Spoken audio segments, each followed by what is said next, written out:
আপনি যদি এই লজিকটা বুঝতে না পারেন তাহলে রিয়েল ইন্ডাস্ট্রিয়াল প্রজেক্টে কাজ করা প্রায় অসম্ভব। আজকের ভিডিওটা তাদের জন্য যারা পাওয়ার ফিল সেফ মোটর কন্ট্রোল আগের ভিডিওটি দেখেছেন। যদি মিস করে থাকেন তাহলে উপরে দেওয়া আই বাটন থেকে দেখে আসুন। এই ভিডিওটি ভালোভাবে বুঝতে সেটি আগে দেখা জরুরি।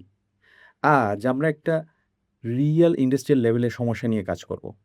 এখানে শুধু একটা ছোট্ট লজিক না, বরং এমন একটা সিচুয়েশন দেখব যেখানে মাল্টিপল মোটর, ইন্টারলকিং আর টাইমার সব একসাথে ব্যবহার করতে হবে। ধরুন আপনার সামনে একটা সিস্টেম আছে যেখানে ৩টা মোটর আছে।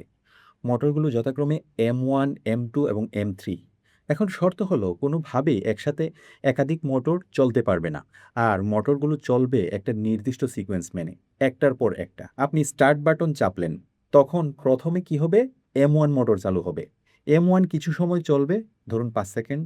এই সময়টা শেষ হলে M1 মোটর বন্ধ হয়ে যাবে, তখন M2 মোটর চালু হবে। এরপর M2 মোটর একইভাবে ৫ সেকেন্ড চলবে, তারপর আবার এটি বন্ধ হয়ে M3 মোটর চালু হবে। এই পুরো সিস্টেমে সবচেয়ে গুরুত্বপূর্ণ ২ টা জিনিস হলো ইন্টারলকিং এবং টাইমার।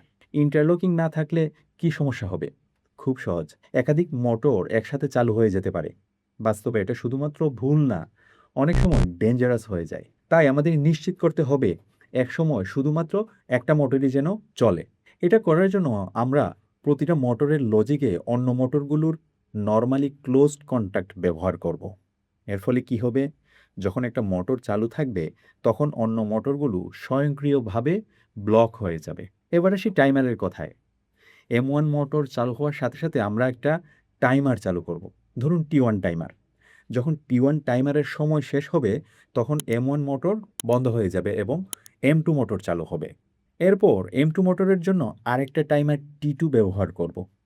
T2 সময় শেষ হলে M2 মোটর বন্ধ হয়ে সর্বশেষ M3 মোটর চালু হবে। এভাবে পুরো সিকোয়েন্সটা দাঁড়ায় স্টার্ট চাপার পর M1 মোটর চালু হবে, তারপর T1 টাইম শেষ হলে M2 মোটর চালু হবে, তারপর T2 টাইম শেষ হলে M3 মোটর চালু হবে। এখানে অবশ্যই একটা স্টপ বাটন রাখতে হবে। যেকোনো সময় স্টপ চাপলে সব মোটর যেন একসাথে বন্ধ হয়ে যায়। এটা সেফটির জন্য খুবই গুরুত্বপূর্ণ। কোনো কারণে ইমার্জেন্সি হলে আপনি একটা স্টপ বাটন প্রেস করে পুরো সিস্টেম অফ করে দিতে পারেন। এইভাবে আপনি একটা কমপ্লিট কন্ট্রোল সিকোয়েন্স তৈরি করতে পারেন, যেটা বাস্তব ইন্ডাস্ট্রিয়াল সিস্টেমে খুবই কমন। এখন আপনার কাজ হলো এই লজিকটা নিয়ে ইমপ্লিমেন্ট করার চেষ্টা করা। পিএলসি সফটওয়্যারে বসে লজিকটা লিখে রান করে দেখুন সিমুলেশনে। যেখানে গিয়ে আপনি আটকে যাবেন, ঠিক সেখান থেকে আপনার আসল শেখাটা শুরু হবে। আর হ্যাঁ, প্র্যাকটিস করতে গিয়ে কোথায় সমস্যা হচ্ছে কমেন্টে জানান। আজ এ পর্যন্তই। দেখা হবে পরের ভিডিওতে।